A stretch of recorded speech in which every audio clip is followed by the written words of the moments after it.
Hello everyone, welcome back to the little castle in rural Wales. Chaucer and I are delighted to see you here today. Lots of people have asked me to tell them a little bit more about how I have decorated the castle here and some of the things that I've inherited or bought over the years. So that's what I'm going to do today. But if you haven't met me, hi, my name is Mok and I live in a little castle in rural Wales, built in about 1565 with my husband, my gorgeous dog Chaucer, and a load of antiques, as well as a few friendly ghosts. But today I'm not going to talk too much about the ghosts, although I may share one thing that I saw recently that did freak me out, so stay tuned for that. But my primary objective today is to talk you through some of the things that I have bought and collected over the years. Now, I think a home is more than just the pieces of furniture in it.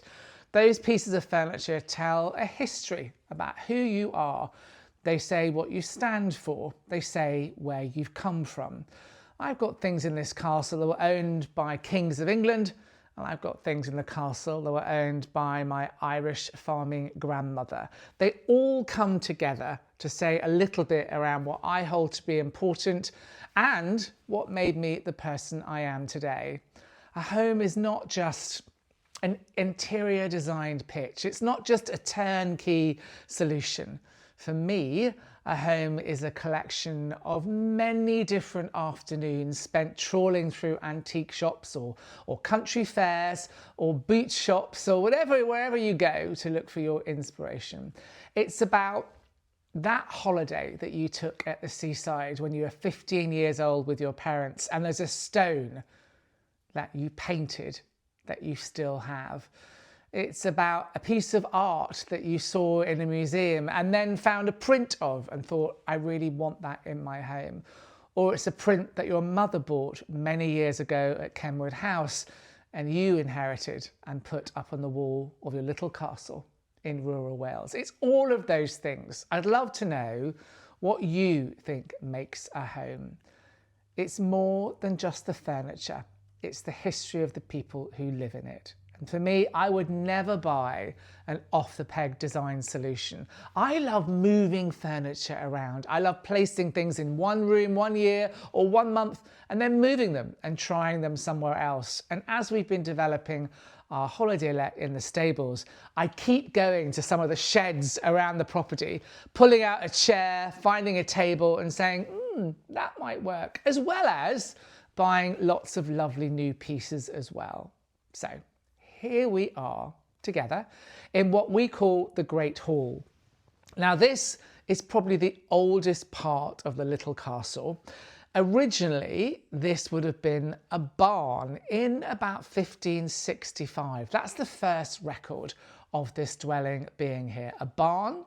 Our bedroom is the upstairs of the barn, and down here is the main barn. There would have been stairs just in the corner over there to take you up to the oldest room in the house. Let me know if you want me to show you that bedroom. It's got a real hidden feature where the shepherds used to sleep.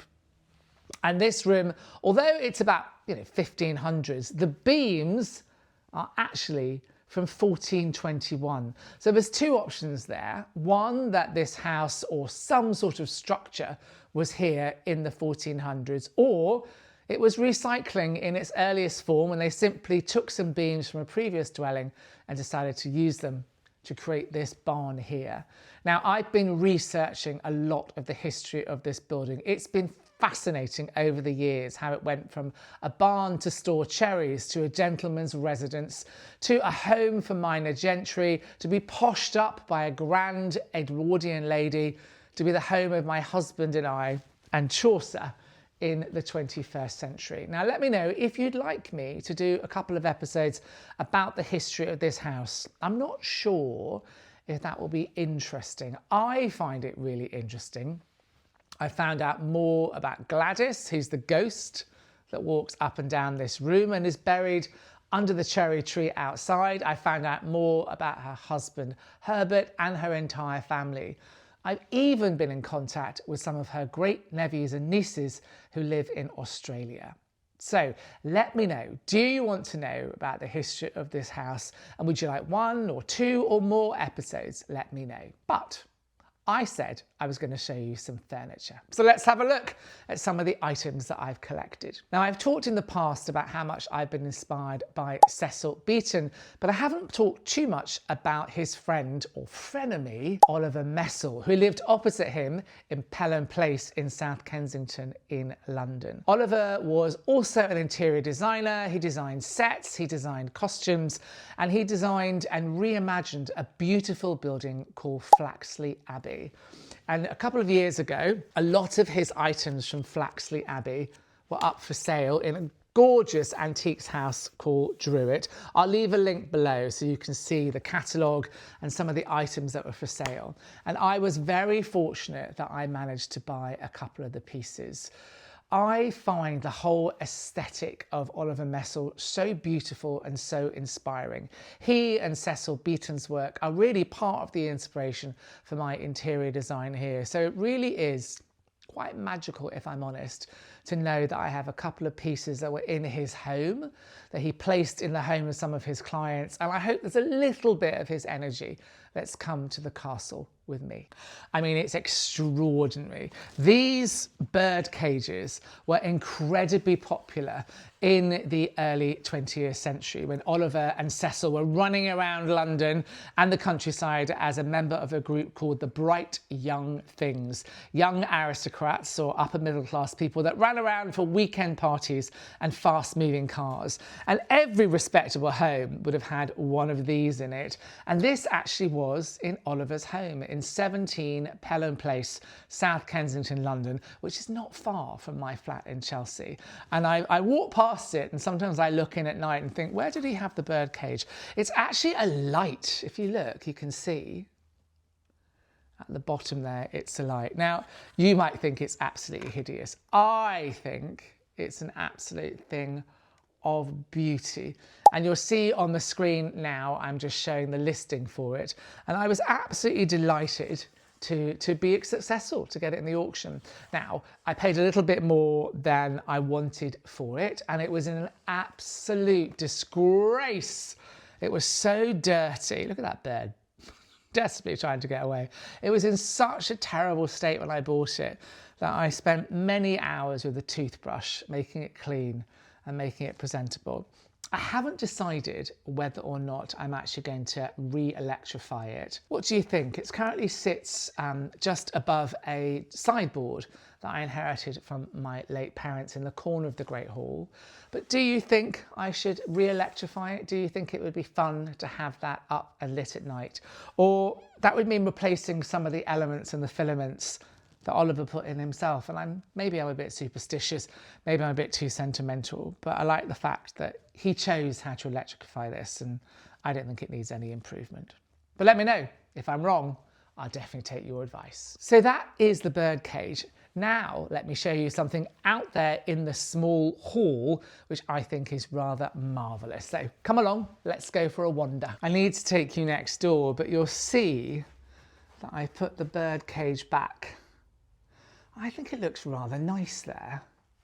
This is a cupboard that I inherited from my parents. Literally the family silver is in there. Not that it's worth very much, but a couple of those items were wedding presents to my parents. So let us go through.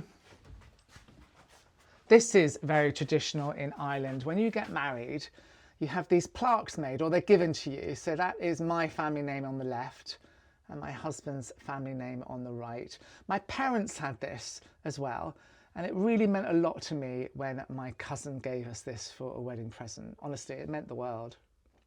So going down here, this is the entrance to the castle, not the entrance we use all the time, because most country people like us go through the back door rather than the main entrance.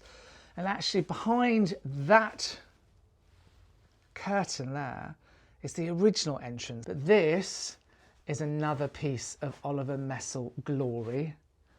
I'll remove that so you can see. This is a Victorian papier-mâché occasional table inlaid with mother of pearl.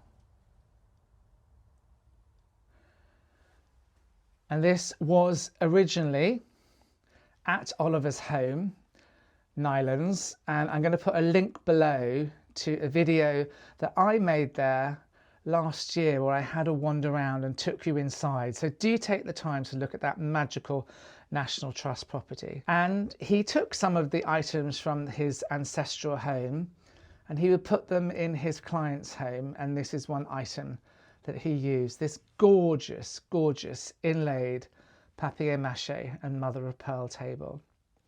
And I promised you a sneak peek behind this William Morris curtain. Yeah, there is a map, of course, there's more things to be revealed. There was actually a really old door. And this door is the original entrance to the little castle. You would have come through the orchard and entered through here. Now, I did promise you a little bit of a ghost story, so I will tell you something that happened to me in this hall. Last year, I started to get concerned about some of the noises that I was hearing at night, some of the things that were happening, some of the bumps in the night. Lights were going on and off. I heard footsteps going up and down the stairs at all hours of the night. I had to call out sometimes and say, "Oi, keep the noise down, please. I've got a Zoom call at 8 a.m. And then it would stop. So I got a psychic in, a lady called Lisa, and she told me a whole load of history about the people who had lived and who had spent their last night on Earth here. It looks as if this place was used as the last stop before executions that took place across the road. Now, I can give you more detail about that if you want to learn about it in a future video, and I've got some articles that I've been researching about it. But I don't want to talk about that necessarily now. I want to talk about what happened to me working on the advice that Lisa gave me. So Lisa told me that the ghosts, or the spirits as she called them, were having a bit of fun with me, and they were playing around and they were feeling that they were masters of the house rather than me. So what she told me to do is I had to have a word with them, and I had to say, "Oi, you're not allowed upstairs after 9:30. So I did. I stood in my bedroom, which is originally the top of the barn, and I said, "This is my space at night. You can't come up and down the stairs, and you can't come up to this room after 9:30 at night." And you know what? It quietened down. But something happened that made me realise there really were people or spirits or something taking notice. So I was on my own here as my husband was working away in London, and I was going up to bed, going up those stairs very casually. You know, it was about 9:30 at night, and I was heading up the stairs to go to bed. And I turned around and I saw a pair of eyes poking out from that door there. This leads into the Snug. Let me show you. Now, when I've mentioned a Snug before, lots of Americans have written to me saying, "What is it?" Basically, it's an informal sitting room. And this room, that was the chair that my grandmother used to feed and nurture my father on. Anyway, this looks up there, okay? So I am going up these stairs to go to bed.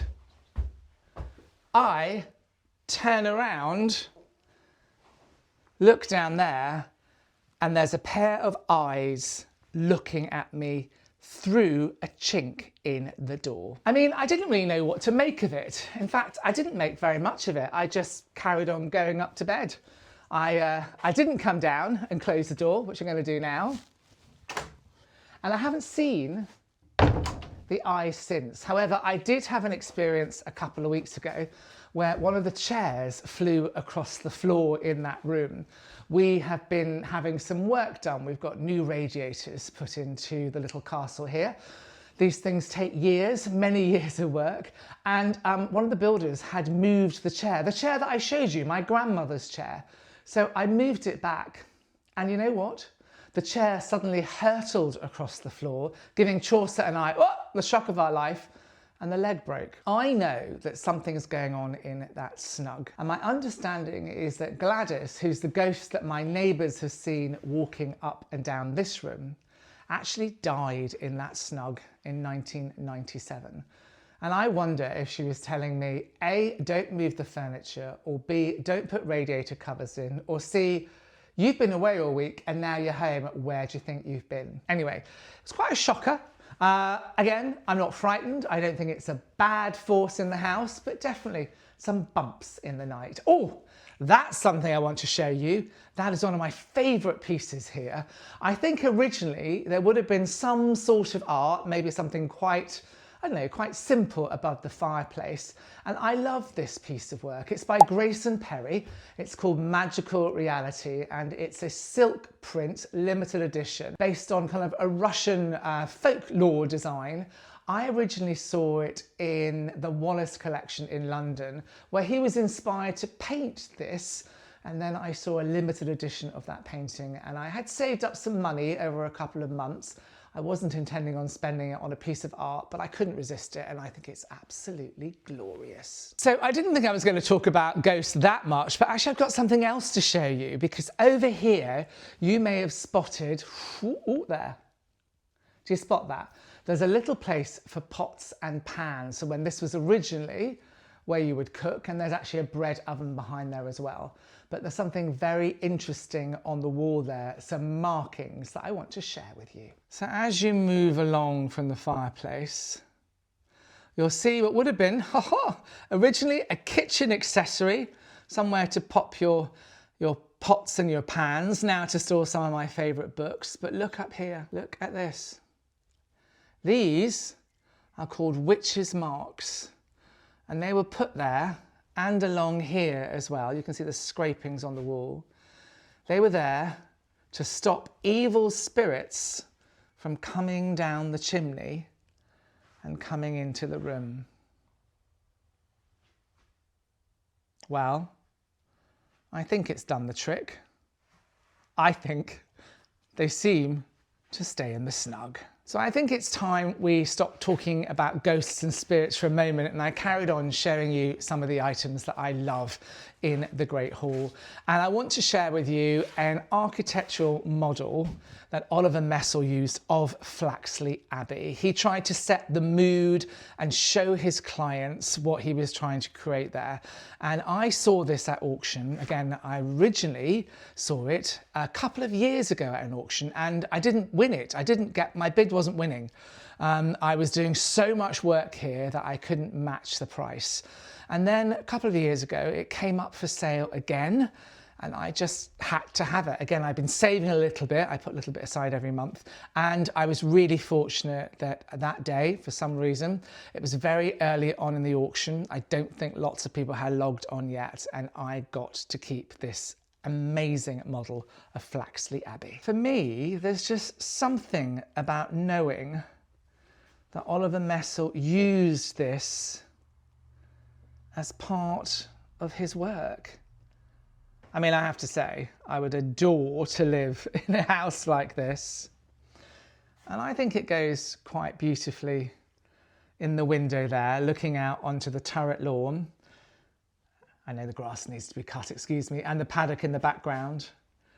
And in the background there, my niece Clara, who is a wonderful artist, made that for me. And talking of nieces, this is something I had painted very soon after we came to the little castle. I wanted a memory of what my girls were like when they were teenagers. And I met this incredible artist at the Chelsea Flower Show and invited her down for a sunny afternoon with my three nieces. And we sat outside the turret, had afternoon tea, and had our picture painted. A wonderful memory. And as they get older, one of them's off to Madrid to see her boyfriend this weekend, one of them's doing her A-levels. As they get older, it's a marvellous reminder of the summer we spent together down here, being lit by this incredible light. Let me tell you a little bit more about this lamp. It's called a bouillette lamp, and it's French. I have always wanted one. I think they're absolutely gorgeous. I saw various ones over the years, and often I couldn't afford them or they were in very, very bad quality. And I went to a Regency ball in Bath and I saw this in an antique shop, and I just really had to own it. There was a moment when I thought, I've waited all these years for it. So they were originally used in France in the 18th century. They would have had candles in it, obviously. Bouillette lamp, because it lit the bouillette table, which is where they would play cards. So I've got a nice a nice glass table here to reflect the light up over the picture. And for me, it's a little bit of a reminder that, you know, dreams come true. If you wait long enough and you work hard enough, you get what you want. And it was a real moment when I saw this. It was at the price I could afford. It was in good enough condition. And I think it looks marvellous, really splendid here in the great hall of my little castle, lighting up my three nieces and I, and reminding me of that gorgeous day that we had together in the summer just outside on the turret paddock. It has been really nice to show you some of my favourite pieces here in the Great Hall and tell you a little bit more about some of the spirits that live in the castle. If you want to hear more about Gladys, if you want to hear more about the history of the castle, and if you want to hear about the woman who built the turret, let me know. Now, I know I said I'm never alone here. There are spirits that walk up and down and they stay after 9:30 at night, thankfully. But there are some other people here with me today. I've got Alex just through there, who is repairing the turret. And then I've got Gay and Jane outside, the gardeners, who are helping to re-establish a garden over by the stables and also build a wildflower meadow trough in the middle of the paddock. So let's go and visit Alex and then pop outside to the garden and see Jane and Gay. So come on, we've got more to do.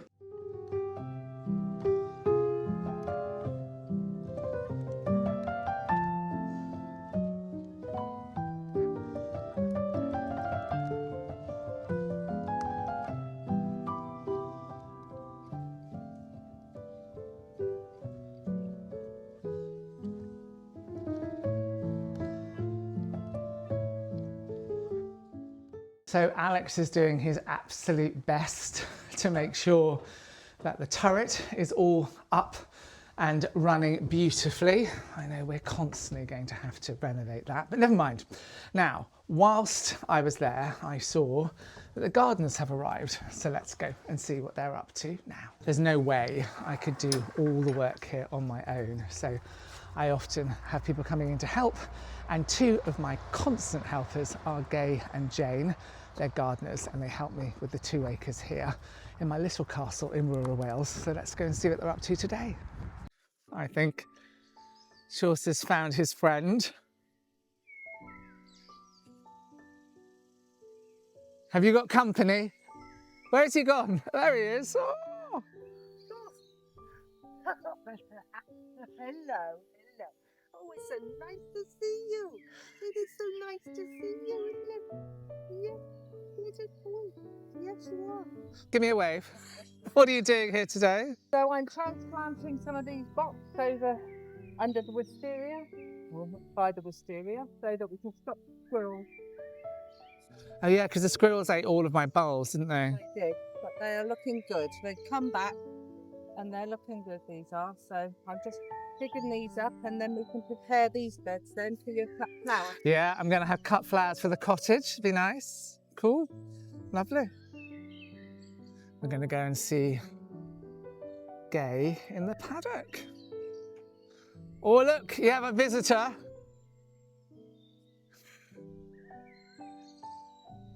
Give me a wave. Right, we're doing the wildflower trough. Wow. This is going to be amazing this summer when it's all out. I have ordered some more wildflower seeds, more wildflower plugs. They haven't arrived yet. I was going to say, they, this one group there haven't really taken, so I've left them in the tray to grow a bit more. And I've left you with the labels so you can see when they grow up there. Oh, that's nice.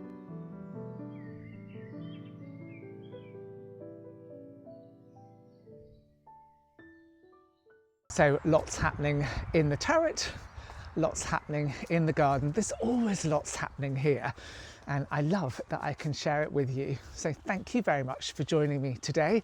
Let me know what you think of all the work that we're doing here. If you've got any questions, absolutely drop them below, and consider being a member. If you are a member of the channel, you get exclusive access to videos every single week. I do short form videos, I do a long video exclusive behind the scenes for members once a month. And if you're a castle member, you can also join an app called Signal and you can chat to me there. So I want to say thank you to all of our members whose names are coming up on the screen now. Thank you so much for your support. It means I can actually make these little videos. And thank you to everyone who spends the time with Chaucer and I in the little castle in rural Wales. I love showing you around. I love showing what I'm doing. So thank you for all your support, wherever you are and whoever you love. Take care, and I'll see you soon.